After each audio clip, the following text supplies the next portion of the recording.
ബൈബിളിലൂടെ ഒരു തീർത്ഥാടനം എന്ന വചന പഠന പദ്ധതിയിലേക്ക് മാന്യപ്രേക്ഷകർക്ക് സ്വാഗതം.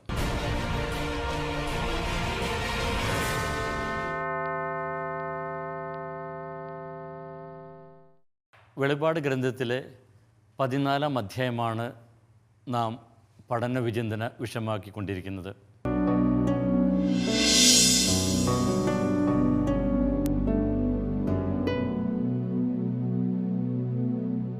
കഴിഞ്ഞ ക്ലാസ്സിൽ ദൂതൻ പ്രത്യക്ഷപ്പെട്ട് ഭൂവാസികൾക്ക് നൽകുന്ന ആ സന്ദേശം നമ്മൾ വിശകലനം ചെയ്തു.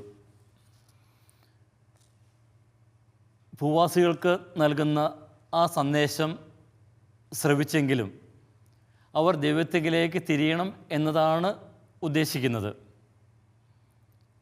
അവർ ആശ്രയം വെച്ചിരുന്ന ആ മഹാബാബിലോൺ തകർന്നു. അപ്പം അത് കണ്ടെങ്കിലും തങ്ങളുടെ ചുറ്റുമുള്ള ആ വ്യവസ്ഥിതികളുടെ തിന്മ നിറഞ്ഞ ആ സാമൂഹ്യ രാഷ്ട്രീയ വ്യവസ്ഥിതികളുടെ തനിനിറം തിരിച്ചറിഞ്ഞ് അവയിൽ നിന്നെല്ലാം അകന്ന് യഥാർത്ഥ ദൈവത്തിങ്കിലേക്ക് തിരിയണം എന്ന് ഗ്രന്ഥകാരൻ ഇവിടെ അർത്ഥമാക്കുന്നു. അപ്പോൾ ഇത് ഭൂവാസികൾക്ക് മാത്രമുള്ള സന്ദേശമല്ല, അത് പ്രധാനമായിട്ടും ആരാധന സമൂഹത്തിനുള്ള സന്ദേശം തന്നെയാണ്. അതാണ് നാം 12-ാമത്തെ വാക്യത്തിൽ കണ്ടത്. ഇവിടെയാണ് ദൈവത്തിൻ്റെ കൽപ്പനകളും യേശുവിൻ്റെ വിശ്വാസവും പാലിക്കുന്ന വിശുദ്ധരുടെ സഹനശക്തി. വിശുദ്ധർക്കുള്ള സന്ദേശമാണ് ഇതെന്ന് ഇത് വ്യക്തമാക്കുന്നു. അപ്പോൾ ഇവരെക്കുറിച്ച് ഉള്ള വിശേഷണമാണ് ദൈവകൽപ്പനകൾ പാലിക്കുന്നവർ, യേശുവിൻ്റെ വിശ്വാസം പാലിക്കുന്നവർ. അപ്പോൾ ദൈവകൽപ്പനകൾ പാലിക്കുവാനായിട്ട് ഇവർ കടപ്പെട്ടിരിക്കുന്നു. വെളിപാട് ഗ്രന്ഥത്തിൻ്റെ ആരംഭം മുതൽ തന്നെ നാം ഇത് കാണുന്നുണ്ട്. 6-ാമത്തെ അധ്യായത്തിൽ 5-ാമത്തെ മുദ്ര തുറക്കുമ്പോൾ ആ ദൈവകൽപ്പനകൾക്കും യേശുവിൻ്റെ സാക്ഷ്യത്തിനും സാക്ഷ്യം നൽകിയവർ അവരുടെ ആത്മാക്കൾ, വധിക്കപ്പെട്ടവരുടെ ആത്മാക്കളെ ബലിപീഠത്തിന് കീഴെ നാം കാണുന്നുണ്ട്. അതായത് ദൈവവചനത്തിനായി, യേശുവിനായി ജീവൻ തന്നെ ത്യജിക്കുവാനായിട്ട്, സമർപ്പിക്കുവാനായിട്ട് അവർ തയ്യാറായി എന്ന് നാം അവിടെ കാണുന്നുണ്ട്. അപ്പോൾ ആ ആശയത്തിൻ്റെ തുടർച്ച തന്നെയാണ് ഇവിടെയുള്ളത്. ഇവിടെയാണ് ദൈവകൽപ്പനകൾ പാലിക്കുന്നവരുടെയും യേശുവിൻ്റെ വിശ്വാസം പാലിക്കുന്നവരുടെയും സഹനശക്തി. അപ്പോൾ യേശുവിൻ്റെ ആ വിശ്വാസം പാലിക്കുക എന്നതിൻ്റെ അർത്ഥം നമ്മൾ കഴിഞ്ഞ ക്ലാസ്സിൽ കണ്ടിരുന്നു. യേശുവിൻ്റെ വിശ്വാസം പാലിക്കുക എന്ന് പറയുമ്പോൾ 2 വിധത്തിൽ അതിനെ മനസ്സിലാക്കുവാനായിട്ട് സാധിക്കും. യേശു ദൈവ പദ്ധതികളോട് വിശ്വസ്തത പുലർത്തുന്നു, കുരിശോളം അവിടുന്ന് വിശ്വസ്തത പുലർത്തുന്നു. ആ യേശുവിൻ്റെ മാതൃക പിൻചെല്ലുക. അതോടൊപ്പം തന്നെ യേശുവിൻ്റെ വിശ്വാസം, അതായത് യേശുവിലുള്ള വിശ്വാസം, യേശുവിലുള്ള സമർപ്പണം, അതും ഇവിടെ അർത്ഥമാക്കുന്നു എന്ന് നമുക്ക് മനസ്സിലാക്കാവുന്നതാണ്. ഇനി ഇതിൻ്റെ അവസാന ഭാഗം, ഇവിടെയാണ് വിശുദ്ധരുടെ സഹനശക്തി. നമുക്കറിയാം, വിശുദ്ധരെന്ന് പറയുന്നത് അത് ദൈവജനത്തിന് ഉപയോഗിച്ചിരിക്കുന്ന ആ പ്രയോഗം തന്നെയാണ്. ദൈവത്തോട് ചേർന്ന് നിൽക്കുന്നവർ, യേശുവിനോട് ചേർന്ന് നിൽക്കുന്നവർ, അവരെയാണ് വിശുദ്ധർ എന്ന് യോഹന്നാൻ വിശേഷിപ്പിക്കുന്നത്. ഇവരുടെ സഹനശക്തി എന്ന് പറയുമ്പോൾ എന്താണ് അർത്ഥമാക്കുന്നത്? സഹനങ്ങളുടെയും പീഡനങ്ങളുടെയും നടുവിൽ വിശ്വസ്തതയോടെ നിലനിൽക്കുക. അപ്പോൾ യേശുവിനോടുള്ള വിശ്വസ്തതയിൽ നിലനിൽക്കുവാനായിട്ട് അവർ കടപ്പെട്ടിരിക്കുന്നു. അപ്പോൾ യേശുവിനോടുള്ള വിശ്വസ്തതയിൽ നിലനിൽക്കുക എന്ന് പറയുമ്പോൾ തിന്മയുടെ ശക്തികളെ പ്രതിരോധിക്കുക എന്ന അർത്ഥവുമുണ്ട്. അതോടൊപ്പം തന്നെ അവർ നേരിടേണ്ടി വരുന്ന ആ പീഡനങ്ങളെയും സഹനങ്ങളെയും ഭയപ്പെടാതിരിക്കുകയും ചെയ്യണം. അപ്പോൾ യേശുവിനായിട്ട് അവർ സർവ്വതും സമർപ്പിക്കുവാനായിട്ട് അവർ തയ്യാറാകുന്നു. അപ്പോൾ ഈ ഒരു പ്രയോഗം തന്നെ നമ്മൾ 1-ാമത്തെ അധ്യായത്തിൽ നമ്മൾ കാണുന്നുണ്ട്. യോഹന്നാൻ സ്വയം പരിചയപ്പെടുത്തുമ്പോൾ യോഹന്നാൻ പറയുന്നത്, നിങ്ങളുടെ സഹോദരനും ക്ലേശങ്ങളിലും രാജ്യത്തിലും സഹനശക്തിയിലും യേശു ക്രിസ്തുവിൽ നിങ്ങളോട് പങ്കുചേർന്നവൻ. അതായത് അന്നത്തെ ആ ആരാധന സമൂഹം, ആ സഭകൾ, അവർ യേശുവിനോട് വിശ്വസ്ത പുലർത്തുവാനായിട്ട് അവർ സഹനങ്ങളിലൂടെ കടന്നുപോയി. അപ്പോൾ ആ സഹനശക്തിയാണ് യോഹന്നാൻ അവിടെ സൂചിപ്പിക്കുക. അപ്പോൾ അത് തന്നെയാണ് ഇവിടെയും വീണ്ടും ആവർത്തിച്ചിരിക്കുന്നത്. അപ്പോൾ യേശുവിനോട് വിശ്വാസം പുലർത്തുവാനായിട്ട് അവർ ശ്രമിക്കുന്നു. അപ്പോൾ ആദ്യ ഭാഗത്ത് നമ്മൾ കണ്ടു, ദൈവജനം സിയോൺ മലമേൽ നിൽക്കുന്ന നാം കാണുന്നു. അതിനുശേഷം ഭൂവാസികൾ, വ്യാജ ദൈവങ്ങളുടെ പിന്നാലെ പോകുന്നവർ, മൃഗങ്ങളുടെ പിന്നാലെ പോകുന്നവർ, അവരെ ദൈവത്തിലേക്ക് തിരികെ വരണമെന്ന് അവരോട് ആഹ്വാനം ചെയ്യപ്പെടുന്നു. അവർ മാനസാന്തരപ്പെട്ട് യേശുവിലേക്ക്, ദൈവത്തിലേക്ക് തിരികെ വരേണ്ടിയിരിക്കുന്നു. അപ്പം അതിനായിട്ട് ആ ബാബിലോൺ, അവർ ആശ്രമിച്ചിരിക്കുന്ന ബാബിലോണിൻ്റെ തകർച്ച അത് വിവരിക്കുന്നു. അതുപോലെ തന്നെ ആ മൃഗത്തെ പിഞ്ചെല്ലുന്നവരുടെയും അവസ്ഥ എന്തെന്ന് അവിടെ വിവരിക്കുന്നുണ്ട്. അവരൊക്കെ അഗ്നികുണ്ഡത്തിലേക്ക് വലിച്ചെറിയപ്പെടും, ആ പുക എന്നേക്കും നിലനിൽക്കും എന്നൊക്കെ വിവരിക്കുന്നു. അപ്പോൾ അതെല്ലാം അർത്ഥമാക്കുന്നത് ആ തിന്മയുടെ ശക്തികളുടെ പിന്നാലെ പോയാൽ അവർക്ക് നിലനിൽപ്പില്ല, നിത്യജീവന് അവർക്ക് ലഭിക്കുകയില്ല എന്ന കാര്യം വ്യക്തമാക്കാനായിട്ടാണ്. ഇത് ആരാധന സമൂഹത്തിന് വേണ്ടി കൂടിയാണ്. ഇനി തുടർന്ന് പറയുന്നു 13-ാമത്തെ വാക്യത്തിൽ, അനന്തരം സ്വർഗത്തിൽ നിന്ന് പറയുന്ന ഒരു സ്വരം ഞാൻ കേട്ടു, ഇപ്പോൾ മുതൽ കർത്താവിൽ മൃതിയടയുന്നവർ അനുഗ്രഹീതർ. ആത്മാവ് പറയുന്നു, അതെ, അവർ തങ്ങളുടെ അധ്വാനങ്ങളിൽ നിന്ന് വിശ്രമിക്കും, എന്തെന്നാൽ അവരുടെ പ്രവൃത്തികൾ അവരെ അനുഗമിക്കുന്നു.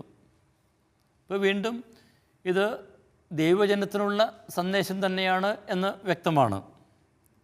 സ്വർഗത്തിൽ നിന്ന് പറയുന്ന ഒരു സ്വരം എന്ന് പറയുമ്പോൾ അത് ദൈവം തൻ്റെ ജനത്തിനായിട്ട് നൽകുന്ന ഒരു സന്ദേശമായിട്ട് നമുക്കിതിനെ കാണാം. ഇത് ഇപ്പോൾ മുതൽ കർത്താവിൽ മൃതി അടയുന്നവർ അനുഗ്രഹീതർ. അപ്പോൾ കർത്താവിൽ മൃതി അടയുന്നവർ ഭാഗ്യവാന്മാർ എന്ന് പറയുമ്പോൾ ഇവിടെ പശ്ചാത്തലമായിട്ട് കർത്താവിൻ്റെ മഹത്വീകരണമാകാം ഉദ്ദേശിക്കുന്നത്. അപ്പോൾ ഉയർത്തെഴുന്നേറ്റ ആ ക്രിസ്തുവിൽ പങ്കുചേരുക, അത് തന്നെയാണ് ഇവിടെ ഉദ്ദേശിക്കുന്നത്. ഇപ്പോൾ മുതൽ എന്ന് പറയുമ്പോൾ നമ്മളിവിടെ കാണണം 6-ാമത്തെ അധ്യായത്തിൽ മൃതി അടഞ്ഞവർ ധവളവസ്ത്രം സ്വീകരിക്കുന്നത് കാണുന്നുണ്ട്. അപ്പോൾ കർത്താവിൽ മരിച്ചവർ അതിപ്പോൾ തന്നെ ആ യേശുവിൻ്റെ ഉത്ഥാനത്തിൽ പങ്കുചേരുന്നു. ഇനി കർത്താവിൽ മൃതി അടയുന്നവർ അനുഗ്രഹീതർ. നാം വെളിപാട് ഗ്രന്ഥത്തിൻ്റെ ആദ്യ ഭാഗത്തുള്ള ചർച്ചയിൽ നമ്മൾ കണ്ടിരുന്നു, വെളിപാട് ഗ്രന്ഥത്തിൽ 7 അനുഗ്രഹ വചസ്സുകളുണ്ട്. ഇപ്പോൾ 7 അനുഗ്രഹ വചസ്സുകളിൽ 2-ാമത്തേതാണ് ഇവിടെയുള്ളത്, കർത്താവിൽ മൃതി അടയുന്നവർ ഭാഗ്യവാന്മാർ. അപ്പോൾ കർത്താവിൽ മൃതി അടയുന്നവർ ഭാഗ്യവാന്മാർ എന്ന് പറയുമ്പോൾ എന്തായിരിക്കാം ഉദ്ദേശിക്കുന്നത്? കർത്താവിനോട് കൂടെ മരിക്കുന്നവരാണ് ജീവിക്കുന്നത്, കർത്താവിനോടൊപ്പം ജീവിക്കുന്നത്. 1 തെസ്സലോനിയൻസ് 4:14 ഇപ്രകാരം പറയുന്നു, യേശു മരിക്കുകയും ഉയർക്കുകയും ചെയ്തു എന്ന് വിശ്വസിച്ചതുപോലെ യേശുവിൽ നിദ്ര പ്രാപിച്ചവരെ ദൈവം അവനോടുകൂടെ കൊണ്ടുവരും. അപ്പോൾ യേശുവിൽ മരിക്കുന്നവർ യേശുവിനോടുകൂടെ ജീവിക്കുന്നു. അപ്പോൾ ഇതിന് വേറൊരു അർത്ഥം കൂടിയുണ്ട്, മരണം വരെ ക്രിസ്തുവിനോട് കൂടെ ആയിരിക്കുക എന്നതും ഇത് അർത്ഥമാക്കുന്നു. അപ്പോൾ നമ്മൾ 14-ാമത്തെ അധ്യായത്തിൽ 4-ാമത്തെ വാക്യത്തിൽ കണ്ടതാണ്, കുഞ്ഞാടിനോട് കൂടെ നിൽക്കുന്നവർ, അവർ കുഞ്ഞാട് പോകുന്നിടത്തെല്ലാം അതിനെ അനുഗമിക്കുന്നവരാണ് എന്ന വാക്യം നമ്മൾ പഠന വിഷയമാക്കിയതാണ്. കുഞ്ഞാട് പോകുന്നിടത്തോളം, എവിടം വരെ? കുരിശുമരണത്തോളം. അപ്പോൾ കുഞ്ഞാടിനോടുകൂടെ കുഞ്ഞാടിനനുഗമിച്ച് കുഞ്ഞാടിനോടുകൂടെ കുരിശിൽ മരിക്കുന്നവർ, കുരിശ് ആരോഹണം ചെയ്യുന്നവർ അവിടത്തോടൊപ്പം ഉയർത്തെഴുന്നേൽക്കും എന്നാണ് ഇവിടെ അർത്ഥമാക്കുക. അതെ, ആത്മാവ് പറയുന്നു, അതെ, അവർ തങ്ങളുടെ അധ്വാനങ്ങളിൽ നിന്ന് വിശ്രമിക്കും. ആത്മാവ് പറയുന്നു എന്ന് പറയുമ്പോൾ ഇവിടെ ഉദ്ദേശിക്കുന്നത് ഇത് ആരാധന സമൂഹത്തിനുള്ള സന്ദേശം എന്ന് തന്നെയാണ്. നമ്മൾ ആത്മാവ് സഭകളോട് പറയുന്നത് കേൾക്കാൻ ചെവിയുള്ളവൻ കേൾക്കട്ടെ എന്ന് 2-3 അധ്യായങ്ങളിൽ സഭകൾക്കുള്ള കത്തുകൾ നമുക്ക് കാണുന്നുണ്ട്. അപ്പോൾ ആത്മാവ് സഭകളോട് നിരന്തരം സംസാരിച്ചുകൊണ്ടിരിക്കുന്നു. അപ്പോൾ ആത്മാവിൻ്റെ ആ വചനങ്ങൾ, നിമന്ത്രണങ്ങൾ അത് കേൾക്കുവാനായിട്ട് ആരാധന സമൂഹത്തിന് സാധിക്കണം. അപ്പോൾ ഈ അനുഗ്രഹ വചസ്സുകൾ യേശുവിന് സധൈര്യം സാക്ഷ്യം നൽകുവാനായിട്ട് ദൈവജനത്തിന് പ്രേരണ നൽകുന്നു എന്ന് പറയാം. അപ്പോൾ യേശുവിനോട് കൂടെ ആയിരിക്കുവാനായിട്ട്, യേശുവിനോട് കൂടെ ജീവിക്കുവാനായിട്ട്, അതോടൊപ്പം തന്നെ അവിടത്തോടൊപ്പം മരിക്കുവാനും ദൈവജനത്തോട് ആഹ്വാനം ചെയ്യുന്നു. ഇനി ഇവരെക്കുറിച്ച് പറയുന്നു, അവർ തങ്ങളുടെ അധ്വാനങ്ങളിൽ നിന്ന് വിശ്രമിക്കും. എന്താണ് അധ്വാനങ്ങളിൽ നിന്ന് വിശ്രമിക്കും എന്ന് പറയുന്നതുകൊണ്ട് അർത്ഥമാക്കുന്നത്? അപ്പോൾ യേശുവിനെ അനുഗമിക്കുമ്പോൾ നേരിടുന്ന എല്ലാ സഹനങ്ങളിൽ നിന്നുള്ള, ക്ലേശങ്ങളിൽ നിന്നുള്ള വിശ്രമമാണ് ഇവിടെ അർത്ഥമാക്കുന്നത്. അപ്പോൾ അവർ ചെയ്യേണ്ടതെല്ലാം ചെയ്ത് തീർത്ത് കഴിയുമ്പോൾ, അല്ലെങ്കിൽ ഇവർ ജീവിതയാത്രയുടെ അവസാനം എത്തിച്ചേരുമ്പോൾ ഉള്ള ഒരു അവസ്ഥയാണ് ഇത് ഉദ്ദേശിക്കുന്നത്. ഇപ്പോൾ ദൈവത്തിൻ്റെ വിശ്രമത്തിലേക്ക് പ്രവേശിക്കുന്നവൻ അവിടത്തെ പോലെ തന്നെ ജോലിയിൽ നിന്ന് വിരമിക്കുന്നുവെന്ന് ഹെബ്രായർക്ക് എഴുതിയ ലേഖനത്തിൽ 4-ാമത്തെ അധ്യായത്തിൽ 10-ാമത്തെ വാക്യത്തിൽ നമ്മൾ കാണുന്നുണ്ട്. അപ്പോൾ തങ്ങളുടെ അധ്വാനങ്ങളിൽ നിന്ന്, അപ്പോൾ തങ്ങളുടെ ആ കഷ്ടതകളിൽ നിന്ന്, സഹനങ്ങളിൽ നിന്ന്, പ്രവർത്തികളിൽ നിന്നെല്ലാം അവർ വിശ്രമിക്കുന്നു എന്ന് പറയുമ്പോൾ അതവർ തങ്ങളെ ഏൽപ്പിച്ചിരുന്ന കാര്യങ്ങൾ അവർ വിശ്വസ്താപൂർവം അവർ നിറവേറ്റി എന്നാണ് അർത്ഥമാക്കുന്നത്. ഇനി അവരുടെ പ്രവൃത്തികൾ അവരെ അനുഗമിക്കുന്നു എന്ന് പറയുന്നത് എന്താണ് ഉദ്ദേശിക്കുന്നത്? ഇപ്പോൾ പ്രവൃത്തികൾ എന്ന് പറയുന്നത് അവർ ചെയ്യുന്ന കാര്യങ്ങൾ മാത്രമല്ല, അവർ നേരിടുന്ന ക്ലേശങ്ങളും ബുദ്ധിമുട്ടുകളും എതിർപ്പുകളും ഒക്കെ അർത്ഥമാക്കുന്നു. അതോടൊപ്പം തന്നെ അവരെ നിലനിൽക്കുന്ന അവരുടെ വിശ്വാസവും.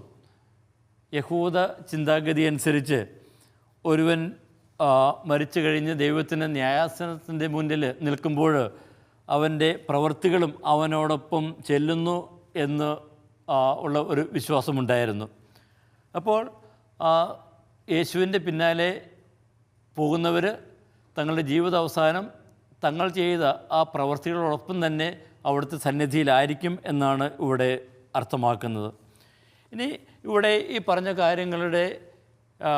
കാര്യങ്ങളിലേക്ക് ഒന്നുകൂടെ നമുക്കൊന്ന് ഇറങ്ങിച്ചെല്ലാം. അപ്പോൾ യോഹന്നാൻ ഇവിടെ ദൈവജനത്തെയും അതുപോലെ തന്നെ മൃഗത്തെ അനുഗമിക്കുന്ന ഭൂവാസികളെയുമാണ് ഇവിടെ അവതരിപ്പിക്കുന്നത്. ഇപ്പോൾ ഇവിടെ അദ്ദേഹം സിമെട്രി എന്ന് പറയുന്ന ഒരു ശൈലി, സമാനത എന്ന് വേണമെങ്കിൽ നമുക്കതിനെ പരിഭാഷപ്പെടുത്താം, ആ ഒരു ശൈലി ഇവിടെ ഉപയോഗിക്കുന്നുണ്ട്. അതായത് രണ്ട് കൂട്ടരെ സമാനമായിട്ടുള്ള രൂപങ്ങളിലൂടെ, ചിത്രങ്ങളിലൂടെ അവതരിപ്പിക്കുന്നു. ഉദാഹരണത്തിന്, ജനതകളെ ദുർവൃത്തിയുടെ വീഞ്ഞു കുടിപ്പിച്ച ബാബിലോൺ ദൈവക്രോധത്തിൻ്റെ വീഞ്ഞു കുടിക്കുന്നു. അതുപോലെ തന്നെ അഗ്നിയിറക്കി അത്ഭുതങ്ങൾ കാണിച്ച് ജനതകളെ വഴിതെറ്റിച്ചവൾ അഗ്നിയാലും ഗന്ധകത്താലും പീഡിപ്പിക്കപ്പെടുന്നു. അപ്പോൾ അവൾ എപ്രകാരം മറ്റുള്ളവരെ പീഡിപ്പിച്ചുവോ അതുപോലെ തന്നെ അവളും പീഡിപ്പിക്കപ്പെടുന്നു. അതുപോലെ തന്നെ കർത്താവിൽ നിദ്ര പ്രാപിക്കുന്നവർ അനുഗ്രഹിക്കപ്പെടുന്നു. ഇവരുടെ പ്രവൃത്തികൾ സ്നേഹവും വിശ്വസ്തതയും സഹനശക്തിയും ഒക്കെയാണ്. ഇതൊന്നും ദൈവം ഒരിക്കലും മറക്കുകയില്ല. അപ്പോൾ അവർ ചെയ്ത കാര്യങ്ങളെല്ലാം അവരോടൊപ്പം ദൈവസന്നിധിയിലേക്ക് അവരെ അനുഗമിക്കുന്നതായിട്ട് കാണുന്നു. അപ്പോൾ ഈ ഭാഗത്ത് ഒരു മുന്നറിയിപ്പും വാഗ്ദാനവും നമ്മൾ കാണുന്നു. ഇത് രണ്ടും ഇടകലർന്ന് വരുന്നുണ്ട്. ആരാധന സമൂഹത്തോടുള്ള ഒരു സന്ദേശമാണിത്. ആരാധന സമൂഹത്തെ തങ്ങളുടെ ചുറ്റുമുള്ള ആ യാഥാർത്ഥ്യങ്ങളുടെ, ആ വ്യവസ്ഥകളുടെ തനിനിറമൊക്കെ അവർക്ക് തുറന്നു കാണിച്ച് അതിൽ നിന്നുമൊക്കെ അകന്ന് ദൈവത്തോടൊപ്പം ആയിരിക്കുവാനായിട്ട്, ക്രിസ്തുവിനോട് ചേർന്ന് നിൽക്കുവാനായിട്ട് ഇത് അവരോട് ആഹ്വാനം ചെയ്യുന്നു, അവരെ പ്രേരിപ്പിക്കുന്നു. ഈ അധ്യായത്തിൻ്റെ ആദ്യ ഭാഗത്ത് ക്രിസ്തുവിനോട് ചേർന്ന് നിൽക്കുന്നവർക്കുള്ള വാഗ്ദാനവും ഭൗമിക രാഷ്ട്രീയ ശക്തികളോട് ചേർന്ന് നിൽക്കുന്നവർക്കുള്ള വിനാശവും വിവരിക്കുന്നത് നാം കാണുന്നു. അപ്പോൾ ദൈവത്തോട് കൂടെ ആയിരിക്കുന്നതിൻ്റെയും മൃഗത്തോട് കൂടെ ആയിരിക്കുന്നതിൻ്റെയും ഒക്കെ ആ വ്യത്യസ്ത ചിത്രങ്ങളിലൂടെ അവതരിപ്പിച്ചിരിക്കുന്നത്. അപ്പോൾ ആരാധന സമൂഹം ഇത് തിരിച്ചറിയുക. അപ്പോൾ ദൈവത്തോട് കൂടെ ആയിരിക്കുന്നവർ അവരിവിടെ സഹനങ്ങളിലൂടെ കടന്നു പോകുന്നുവെങ്കിലും, പീഡനങ്ങൾ അവർക്ക് നേരിടേണ്ടി വരുന്നുവെങ്കിലും, അവർ പിന്നീട് ആ നിത്യവിശ്രമത്തിലേക്ക് കുഞ്ഞാടിനോടൊപ്പം ആയിരിക്കുവാനായിട്ട് ദൈവസന്നിധിയിലേക്ക് അവർ ആനയിക്കപ്പെടുന്നു. എന്നാൽ മറുഭാഗത്ത് ഈ മൃഗത്തോട് കൂടെ നിൽക്കുന്നവർ അല്ലെങ്കിൽ അവർ ആരാധിക്കുന്ന ആ വ്യവസ്ഥിതികൾ അതൊക്കെ തകർന്നടിയുന്നു. ഇപ്പോൾ നമുക്ക് ചുറ്റും നോക്കുമ്പോൾ ഈ മൃഗവും അപ്പോൾ അത് അർത്ഥമാക്കുന്ന ആ വ്യവസ്ഥിതികളുമൊക്കെ അപരാജിതമാണെന്ന് നമുക്ക് തോന്നാം. അതൊക്കെ ഇന്ന് നിലനിൽക്കുന്ന ശക്തികളായിട്ട് നമുക്ക് തോന്നാം. പലപ്പോഴും അതിൻ്റെ ആർഭാടമൊക്കെ നമ്മെ ഒത്തിരിയേറെ മോഹിപ്പിക്കാറുണ്ട്. പക്ഷേ അതിൻ്റെ തനിനിറം അതല്ല എന്ന് ദൈവജനത്തോട് യോഹന്നാൻ പറഞ്ഞു വയ്ക്കുന്നു. അപ്പോൾ അതിൻ്റെ ആ മൃഗത്തിൻ്റെ കൂടെ നിൽക്കുന്നവർക്ക് ലഭിക്കുമെന്ന് കരുതുന്നവ അവ ഒരിക്കലും എക്കാലത്തേക്കും നിലനിൽക്കുന്നില്ല. അവരാകട്ടെ ആ ഭൂവാസികളാകട്ടെ നിത്യമായി ശിക്ഷിക്കപ്പെടുന്നുവെന്നും ആരാധന സമൂഹം തിരിച്ചറിയുന്നു. അപ്പോൾ ഈ ഭൂവാസികൾക്ക് വന്നു ഭവിക്കുന്ന കാര്യങ്ങൾ അത് ദൈവജനത്തിന് മുന്നിൽ അവതരിപ്പിച്ചുകൊണ്ട് കുഞ്ഞാടിനോട് വിശ്വസ്തത പുലർത്തുവാനായിട്ടാണ് അവരോട് ആഹ്വാനം ചെയ്യുന്നത്. അപ്പോൾ കുഞ്ഞാടിനെ പിൻചെല്ലുന്നവർ പീഡനങ്ങൾക്ക് വിധേയരാവുകയും സമൂഹത്തിൽ നിന്ന് ഒറ്റപ്പെടുകയും ചെയ്യുമെങ്കിലും അവരുടെ സഹനങ്ങളും പ്രവൃത്തികളും ഒരിക്കലും പാഴാവുകയില്ല. അവർ സ്വർഗീയ വിശ്രമത്തിന് അർഹരായിത്തീരും എന്ന് വീണ്ടും അവരെ ബോധ്യപ്പെടുത്തുന്നു. അപ്പോൾ സിയോൺ മലമേൽ നിൽക്കുന്നവരുടെ രക്ഷയും ബാബിലോണിൻ്റെ കൂടെ നിൽക്കുന്നവരുടെ വിനാശവും ഇവിടെ അവതരിപ്പിക്കുന്നു. അപ്പോൾ ഇത് തന്നെ വീണ്ടും നമ്മൾ വെളിപാട് ഗ്രന്ഥത്തിൻ്റെ അവസാന ഭാഗത്ത് നമ്മൾ കാണുന്നുണ്ട്. ബാബിലോണും അതോടൊപ്പം എല്ലാ തിന്മയുടെ ശക്തികളും ഉന്മൂലനം ചെയ്യപ്പെടുന്നു, അഗ്നി തടാകത്തിലേക്ക് വലിച്ചെറിയപ്പെടും നാം അവിടെ കാണുന്നുണ്ട്. അതോടൊപ്പം തന്നെ പുതിയ ജെറുസലേമിൻ്റെ ആഗമനവും നാം അവിടെ കാണുന്നു. അപ്പോൾ അങ്ങനെയെങ്കിൽ നാം ആരുടെ കൂടെയാണ് നിൽക്കേണ്ടത്? അതാണ് ആരാധന സമൂഹത്തിന് മുന്നിലുള്ള വലിയൊരു ചോദ്യം. ഇന്ന് നാം കാണുന്ന ഈ പ്രൗഢിയുടെ പിന്നാലെ പോയി നിത്യനാശത്തിലേക്ക് പോകണോ? ഈ മൃഗത്തിൻ്റെ പിന്നാലെ പോയി നാം നിത്യനാശത്തിലേക്ക് പോകണോ? അതോ ഇന്ന് ഈ സഹനങ്ങളിലൂടെ കടന്നു പോകുന്നെങ്കിലും പീഡനങ്ങളിലൂടെ കടന്നു പോകുന്നെങ്കിലും കുഞ്ഞാടിൻ്റെ കൂടെ നിന്ന് നിത്യസൗഭാഗ്യത്തിലേക്ക് പ്രവേശിപ്പിക്കണമോ? ഏതാണ് തങ്ങൾക്ക് വേണ്ടതെന്ന് ആരാധന സമൂഹം തന്നെ തിരിച്ചറിയണം. അപ്പോൾ ബാബിലോണിൻ്റെയും ഈ തിന്മയുടെ ശക്തികളുടെയും എല്ലാം തനിനിറം തുറന്നു കാട്ടിക്കൊണ്ട് ദൈവജനത്തോട് പറയുന്നു, നിങ്ങളുടെ ചുറ്റും കാണുന്നവയുടെ ആ പ്രൗഢിയിൽ നിങ്ങൾ ആകൃഷ്ടരാകാതെ സഹനത്തിൻ്റെ പാതയിലൂടെയാണെങ്കിലും കുഞ്ഞാടിനെ അനുഗമിക്കുവാനായിട്ട് നിങ്ങൾ തയ്യാറാകുക. അപ്പോൾ വെളിപാടിൻ്റെ ആ സന്ദേശം വീണ്ടും ഇവിടെ ആരാധന സമൂഹത്തിൽ അവതരിപ്പിക്കുന്നത് നാം കാണുന്നു. ഇനി നമുക്ക് അടുത്ത ഭാഗത്തേക്ക് കടക്കാം. ഇപ്പോൾ നാം ഇവിടെ ദൂതന്മാരുടെ സന്ദേശങ്ങളാണ് ഇവിടെ കാണുക. ഇനി 14-ാമത്തെ വാക്യത്തിൽ വീണ്ടും ദൂതന്മാരെ കാണുന്നു. പക്ഷേ അവിടെയുള്ള വിവരണങ്ങൾ കുറച്ച് വ്യത്യസ്തമാണ്. അപ്പോൾ ഇത് വിളവെടുപ്പിൻ്റെ വിവരണങ്ങളാണ് ഇവിടെ കൊടുത്തിരിക്കുന്നത്. ഞാൻ ആദ്യത്തെ ഭാഗം 14-ാമത്തെ വാക്യം വായിക്കാം. പിന്നെ ഞാൻ കണ്ടു, ഇതാ ഒരു വെൺമേഘം, മേഘത്തിന്മേലിരിക്കുന്ന മനുഷ്യപുത്രനെ പോലെയുള്ള ഒരുവൻ. അവൻ്റെ ശിരസിൽ സ്വർണ്ണകിരീടവും കയ്യിൽ മൂർച്ചയുള്ള അരിവാളുമുണ്ട്. ഇപ്പോൾ ഇവിടെ നമ്മൾ തുടർന്നുള്ള ഭാഗത്ത് അന്ത്യവിധിയുടെ 2 ഭാഗങ്ങളാണ് ഇവിടെ അവതരിപ്പിക്കുക. ഇപ്പോൾ ഇവിടെ അവതരിപ്പിക്കുന്ന ആ ദൂതൻ, അത് ചിലർ പറയും അത് മുഖ്യദൂതൻ്റെ വിവരണമാണ്. ഇപ്പം നാം ഇതിനു മുമ്പ് ഒരു 3 ദൂതന്മാരെ കണ്ടു. ഇനി ഈ വിവരണത്തിന് ശേഷം വീണ്ടും 3 ദൂതന്മാരെ കാണും. അപ്പോൾ അത് അങ്ങനെയെങ്കിൽ 7 ദൂതന്മാരുടെ വിവരണം ഇവിടെ ഉണ്ട് എന്ന് വേണമെങ്കിൽ പറയാം. ഇവിടെ ഇവിടെയുള്ള വ്യക്തി മുഖ്യദൂതനാണ് എന്ന് പറയുന്നതിനും ചില കാരണമുണ്ട്. കാരണം ഈ 14-ാമത്തെ വാക്യത്തിൽ ആ മനുഷ്യപുത്രനെ പോലുള്ള ഒരുവനെക്കുറിച്ച് പറയുന്നു. ഇനി 15-ാമത്തെ വാക്യത്തിൽ ഇപ്രകാരമാണ് പറയുന്നത്, മറ്റൊരു ദൂതൻ വന്നിട്ട് പറയുന്നു, നിൻ്റെ അരിവാളെടുക്കുക, കൊയ്യുക. അപ്പം അങ്ങനെയെങ്കിൽ ഈ ദൂതൻ 15-ാമത്തെ വാക്യത്തിൽ പറയുന്ന ദൂതൻ 14 പറയുന്ന ദൂതനോട് കൽപ്പിക്കുകയാണ് ചെയ്യുന്നത്. അപ്പം അതുകൊണ്ട് വേറൊരു ദൂതൻ തന്നെയാണ് എന്ന് ചിലർ അഭിപ്രായപ്പെടുന്നു. എന്നാൽ മറ്റൊരു വ്യാഖ്യാനം ഇവിടെ സൂചിപ്പിക്കപ്പെടുന്നത് ക്രിസ്തു തന്നെയാണ് എന്നതാണ്. ഈ ദൂതൻ ദൈവ സന്നിധിയിൽ നിന്ന് ദൈവ സന്ദേശവുമായിട്ട് ഒക്കെ വരുന്നു. ഓക്കെ, ക്രിസ്തുവിനെയാണ് അവതരിപ്പിക്കുന്നത്. ഇനി അങ്ങനെയെങ്കിൽ നമ്മൾ ആ 15-ാമത്തെ വാക്യത്തിൽ പറയുന്ന ദൂതൻ എപ്രകാരം മനസ്സിലാക്കാം? അപ്പോൾ ആ ദൂതൻ ദൈവസന്നിധിയിൽ നിന്ന് വന്ന് ദൈവ സന്ദേശം നൽകുന്നു. അപ്പോൾ അവിടെ ഇതിനു മുമ്പുള്ള ദൂതനോട് കൽപ്പിക്കുകയല്ല ചെയ്യുന്നത്. ഇനി നമ്മൾ 1-ാമത്തെ അധ്യായത്തിലേക്ക് വരുമ്പോൾ അവിടെ 13-ാമത്തെ വാക്യത്തിൽ മനുഷ്യപുത്രനെ പോലുള്ള ഒരുവനെ നാം കാണുന്നുണ്ട്. അവിടെ ആ ചിത്രം ക്രിസ്തുവിനെ കുറിച്ചാണ് എന്ന് വളരെ വ്യക്തമാണ്. ഇനി അതുപോലെ തന്നെ മത്തായിയുടെ സുവിശേഷത്തിൽ 26-ാമത്തെ അധ്യായം 64-ാമത്തെ വാക്യം, യേശു അവനോട് പറഞ്ഞു, എന്നാൽ ഞാൻ നിന്നോട് പറയുന്നു, ഇപ്പോൾ മുതൽ മനുഷ്യപുത്രൻ ശക്തിയുടെ വലതുഭാഗത്ത് ഉപവിഷ്ടനായിരിക്കുന്നതും വാനമേഘങ്ങളിൽ വരുന്നതും നിങ്ങൾ കാണും. അപ്പോൾ വാനമേഘങ്ങളിൽ വരുന്നതിനെക്കുറിച്ചുള്ള സൂചന അവിടെയുണ്ട്. അപ്പോൾ ഇവിടെയും സമാനമായിട്ടുള്ള ഒരു സൂചനയുണ്ട്, വെൺമേഘത്തിൽ വരുന്നതായിട്ട്. അപ്പോൾ ഈ വെൺമേഘത്തിൽ വരുന്ന ആ ദൂതൻ അത് ക്രിസ്തുവാണ് എന്നാണ് പലരും പറയുക. ഇനി ഇത് വെളിപാട് ഗ്രന്ഥത്തിൽ 1-ാമത്തെ അധ്യായത്തിലെ 7-ാമത്തെ വാക്യത്തിൽ കൊടുത്തിരിക്കുന്ന ആ വചനത്തിൻ്റെ ഒരു പൂർത്തീകരണവുമായിട്ട് നമുക്ക് കാണുവാനായിട്ട് സാധിക്കും. 1-ാമത്തെ അധ്യായം 7-ാമത്തെ വാക്യത്തിൽ ഇപ്രകാരം പറയുന്നു, ഇതാ അവൻ മേഘങ്ങളോടുകൂടെ വരുന്നു, ഓരോ മിഴിയും അവനെ കാണും, അവനെ കുത്തി മുറിവേൽപ്പിച്ചവർ പോലും ഭൂമിയിലെ എല്ലാ ഗോത്രങ്ങളും അവനെ പ്രതി വിലപിക്കും.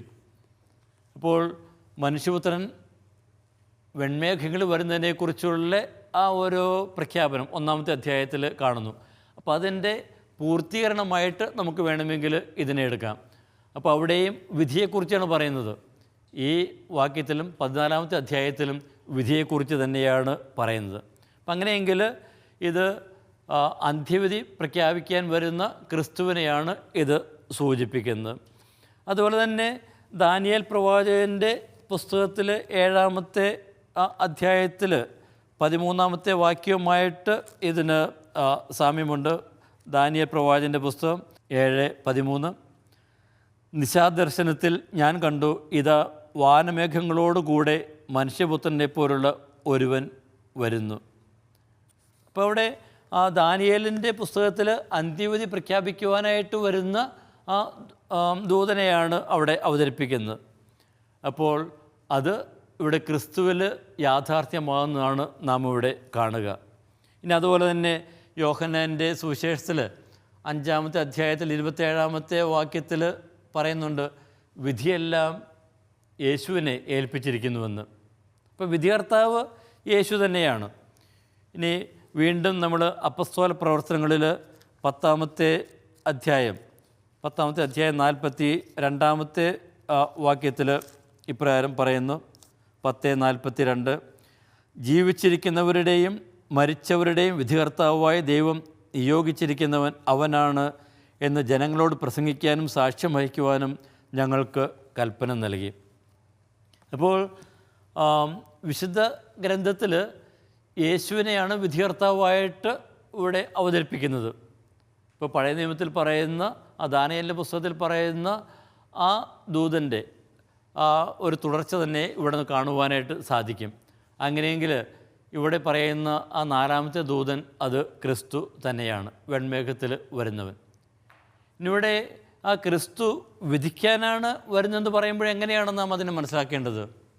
യേശു വരുന്നത് ശിക്ഷിക്കുവാനായിട്ടല്ല, രക്ഷിക്കുവാനായിട്ടാണ്. അപ്പോൾ യേശു തന്നെ വിശ്വസിക്കുന്ന എല്ലാവരെയും അവിടുന്ന് രക്ഷിക്കുവാനായിട്ട് അവിടുന്ന് ആഗ്രഹിക്കുന്നു. അപ്പോൾ അവിടുത്തെ വിധി എന്ന് ഉദ്ദേശിക്കുന്നത് അത് രക്ഷ തന്നെയാണ്. അപ്പോൾ അവിടുന്ന് എല്ലാവർക്കും അവരുടെ പ്രവൃത്തികളനുസരിച്ച് അവിടുന്ന് പ്രതിഫലം നൽകുന്നു. അപ്പം അങ്ങനെയെങ്കിൽ ക്രിസ്തു വിധിക്കുന്നു എന്ന് പറയുമ്പോൾ എങ്ങനെ നമുക്കതിനെ മനസ്സിലാക്കാം? വിധി എന്നത് ദൈവ വാഗ്ദാനത്തിൻ്റെ പൂർത്തീകരണമാണ്, രക്ഷയുടെ പൂർത്തീകരണമാണ്. അപ്പോൾ യേശു എല്ലാവരും രക്ഷിക്കുവാനായിട്ട് വന്നു. അപ്പോൾ തന്നോട് ചേർന്ന് നിൽക്കുന്നവരെ അവിടുന്ന് ആ നിത്യജീവനിലേക്ക് അവിടുന്ന് ആനയിക്കുന്നു. ഇനിയിവിടെ വെൺമേഘത്തിൽ വരുന്നവൻ, ആ വെൺമേഘത്തിൽ വരുന്നവൻ ആരാണ്? അത് അവിടുത്തെ വിശുദ്ധിയും മഹത്വവുമാണ് അത് സൂചിപ്പിക്കുക. അപ്പോൾ ആ വെൺമേഘം അത് ഉയർത്തെഴുന്നേറ്റ ക്രിസ്തുവിനെ സൂചിപ്പിക്കുന്നു എന്ന് വേണമെങ്കിലും നമുക്ക് പറയാം. അപ്പോൾ മേഘത്തിലിരിക്കുന്നവൻ ഉയർത്തെഴുന്നേറ്റ് ദൈവത്തോടു കൂടെ സിംഹാസനത്തിലായിരിക്കുന്നവൻ തന്നെയാണ്.